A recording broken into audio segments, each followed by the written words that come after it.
안녕하세요. 배구도사TV입니다.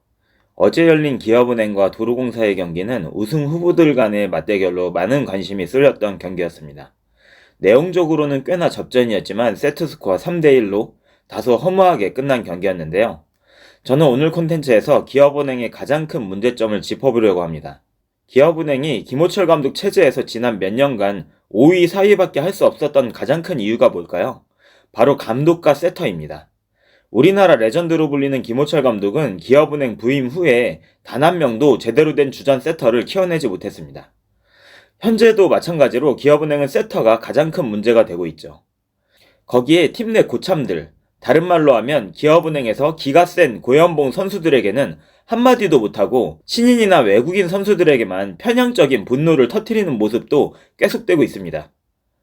특히 가장 안 좋게 보이는 부분은 작전 타임에서 제대로 된 문제 분석이 되지 않는다는 것인데, 오늘은 어제 경기에서 나온 대표적인 잘못된 디렉션의 사례를 보여드리도록 하겠습니다. 본격적인 영상에 앞서서 구독, 좋아요, 댓글, 하이퍼는 큰 응원이 되니까 귀찮으시더라도 한 번씩 부탁드립니다.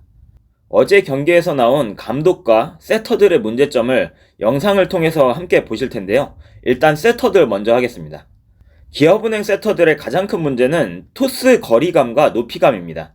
이 장면을 보시죠. 오만 서브 김명욱이 받았습니다. 가면 연타 쿠킹. 붙여야죠. 넘어갔죠. 킹켈라 밀었습니다. 가운데 개인 시간째 김세빈 받아내는 육서영 이주아. 김하경의 오픈 토스는 앞뒤를 가리지 않고 일관성 있게 짧은 편입니다. 빅토리아 쪽으로 가는 볼이 짧은 데다가 낮으니까 점프해서 때릴 타이밍조차 나오지 않습니다. 이어지는 중앙 연결도 높이가 낮으니까 이주아가 중뻥을 할 수도 없고 넘기기 급급합니다. 다른 장면도 한번 볼까요? 이성관들이 있는 이유가 있는 거예요. 그렇죠. 잘라 들어갑니다. 육서영 살려내는 이지윤입니다. 낮아요. 오른쪽 위 다시 잡습니다. 육서영 역시 짧고 낮은 볼에 할 수 있는 거는 급하게 넘기는 것밖에 없고, 이어지는 백토스에서도 역시나 높이감이 낮습니다. 현재 1라운드를 치르는 7개 구단 중에서 저런 짧은 토스 범실이 가장 많은 선수가 김하경입니다. 박은서의 백토스도 토스의 거리감이 매우 짧고 높이도 낮습니다. 강한 서브. 서빈 허벅 임명호 다시 갑니다. 코리아 밀려요. 이때만 정확하게 간다면 사실 2세트가 괜찮단 말이죠. 그러니 어떤 현상이 생기죠? 빅토리아가 가운데로 잘라 들어와야 하는 동선이 강요되고, 그러다 보니 직선의 공격 선택지가 삭제되며 팔의 관절을 다 피고 때리지 못해서 타점도 낮아지고, 그에 따라서 코트 안에 넣는 궤적도 줄어듭니다. 이 여러가지 현상은 토스의 문제 하나에서 나오는 공격수들의 장애물입니다. 기업은행 세터들은 대부분 이런 볼을 올립니다. 김하경, 박은서 모두 마찬가지입니다. 그런 김하경을 몇 년 동안 밀어붙이니까 성적이 좋을 수가 없죠. 코보컵 때는 왜 잘했냐고요? 용병 2명이 미포함되어서 평균 신장이 낮아지니 낮은 토스를 해도 들어갈 확률이 높았던 것이죠. 자, 그러면 이 토스가 멀쩡하게 오면 어떤 공격이 나올까요? 유지하고 있습니다. 오만 서브. 킹켈라 이번에 잘 받았고요. 킹켈라. 이런 공격은 킹켈라 날카로운데요. 그러니까 지금 우리 흔히 얘기하는 받고 이동하면서 스텝을 거의 완벽하게 밟았단 말이죠. 이 배구 감독. 이 영상처럼 상대보다 높은 신장을 가진 킹켈라가 상대 블록 위에서 타점을 잡아서 때릴 수 있습니다. 이 토스도 높이감이 완벽하지는 않았습니다. 팔의 관절을 보면 여전히 접혀있고 조금 더 높은 타점에서도 때릴 수 있었습니다. 그런데 이 정도만 되어도 상대 위에서 때릴 수가 있는 것이죠. 그만큼 기업은행 세터들의 토스는 높이가 매우 좋지 않습니다. 자, 이번에는 중앙 공격할 때 토스를 한번 보시죠. 박은서가 이주아의 이동 공격을 세팅하는 장면인데 토스 높이가 어떤가요? 상대의 손아귀에 딱 들어오게 때립니다. 이주아가 강소희보다 키가 작나요? 5cm나 더 크고 팔 길이도 더 긴데 이렇게 셧아웃이 되는 것은 토스 높이의 문제, 그리고 직선을 강제적으로 배제시키는 거리의 문제입니다. 이주아는 이 장면에서 밖으로 나가면서 직선을 때리고 싶었을 텐데 볼이 짧으니까 어쩔 수 없이 잘라 들어와서 때리다가 이렇게 걸린 거죠. 이런 세터들에게 정확한 지적과 훈련이 전달되지 않는다고 보는 이유는 김호철 감독의 작전 타임에서 볼 수 있습니다.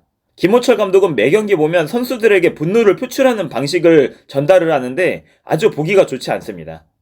특히 초반에 언급한 것처럼 분노 타겟을 잘못 설정합니다. 일반적으로 성질을 내서 기를 죽여야 하는 선수가 있고 달래주면서 기를 살려줘야 하는 선수가 있습니다.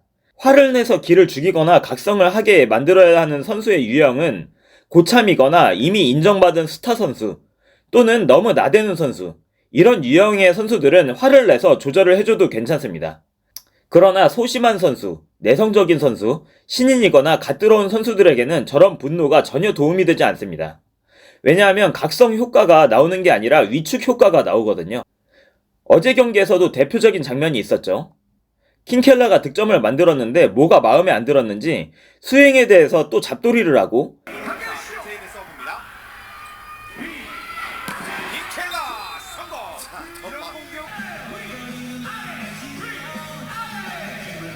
잠시 후에 계속해서 이어드리겠습니다. 화성 지 그 후 바로 이어진 공격 상황에서 자신감 없는 스윙으로 범실을 합니다. 킹켈라 직선 아웃됩니다. 자, 이 범실은 좀 아쉬운데요. 글쎄요. 이게 범실이 지금 상황에서 하다 보면 네. 키켈라도 김호철 감독이 눈치를 안 볼 수가 없는데 네. 김호철 감독의 네. 지시를 받고 있습니다. 그렇습니다. 좋은 감독들은 자신이 어떤 선수에게 어떻게 지도를 해야 하는지 잘 알고 선수 한 명 한 명을 파악해서 맞춤 지도와 편달을 합니다. 그러나 김호철 감독은 선수의 성향이 어떻든 말든 자신의 분노 표출이 우선이고 그것도 특정 선수들에게 편향되어 있습니다. 많이 알려주고 많이 분노한다고 선수들이 그걸 다 받아들이는 것이 아닙니다. 다른 감독들은 잔소리 안 하고 싶어서 참을까요? 선수들이 받아들일 수 있는 수준이라는 것이 있기 때문에 절제하는 것이죠. 마지막으로 한 장면 더 보여드리겠습니다. 이게 기업은행이 정체되고 있는 가장 큰 문제입니다. 계속된 서브. 넘어가요. 다시 옵니다. 저들은 정말 순식간입니다. 김세빈. 우리가 다 우리끼리 다 있어요. 자신 있게 먼저 떠나니까. 자신 있게. 자신 있게 먼저 떠고 뭐 찍고 가고 움직이 자꾸 움직이면서 왔다 갔다 하나 안 된다 그거 안 하면 안 된다니까. 계속 해서 하면 그러면 걔들하고 똑같은 거야. 런해서 안 되니까 그냥 소금 들어가면은 그다음 끊임없이 또 안 할 거 따라온다는 거야 소금. 그러니까 자꾸 반대 방향으로 자꾸 움직이는 거니까. 팀의 주장이자 고액 연봉자 황민경이 중요한 순간에 리시브 범실로 다이렉트 킬을 당합니다. 팀의 사기가 확 꺾이는 범실이죠. 그런데 김호철 감독은 뭐라고 할까요? 황민경에게는 아무 말도 못하고 생뚱맞게 이주아에게 자신있게 뜨라고 질책을 합니다. 어제 경기에서뿐 아니라 황민경의 한계는 이미 이전에도 엄청 많이 드러났는데 주장 우대권이라도 있는지 매번 기용을 하고 실수를 해도 전위에서 존재감이 없어도 그 믿음은 왜 계속되는지 모르겠습니다. 작전 내용도 말이 안 되는 것이 이전에 이주아가 막혔을 때 역시 김하경의 토스가 지나치게 낮아서 걸린 것인데 본질은 피하고 이주아의 움직임을 지적하는 것을 보면 디렉션의 내용도 안 좋지만 타겟 설정이 너무 잘못되어 있습니다. 이런 문제들로 인해서 기업은행은 좋은 멤버를 가지고도 현재 1승 2패로 하위권입니다. 솔직히 기업은행은 무조건 본 빼고 이상 해야 하는 전력입니다. 190 이상의 용병이 좌우에 2명이 있고 미들 블로커들의 몸 상태도 좋고 거기다가 수비 최강자라고 할 수 있는 임명호까지 있는데 감독의 잘못된 판단과 세터들의 문제로 인해서 계속 정체되고 있는 느낌입니다. 기업은행이 이 상황을 벗어나기 위해서는 우선적으로 감독이 변해야 합니다. 고참과 신인을 구별하지 않고 유연하게 기용하면서 최적화를 찾아야 하고 편에 없는 디렉션과 타겟을 적절하게 해야 기업은행이 자기 자리를 찾을 수 있을 것입니다. 우리나라 감독들의 수준이 올라야 여자 배구도 발전을 할 텐데 참 걱정이네요. 그럼 오늘의 콘텐츠는 여기서 마치겠습니다. 시청해주셔서 감사합니다.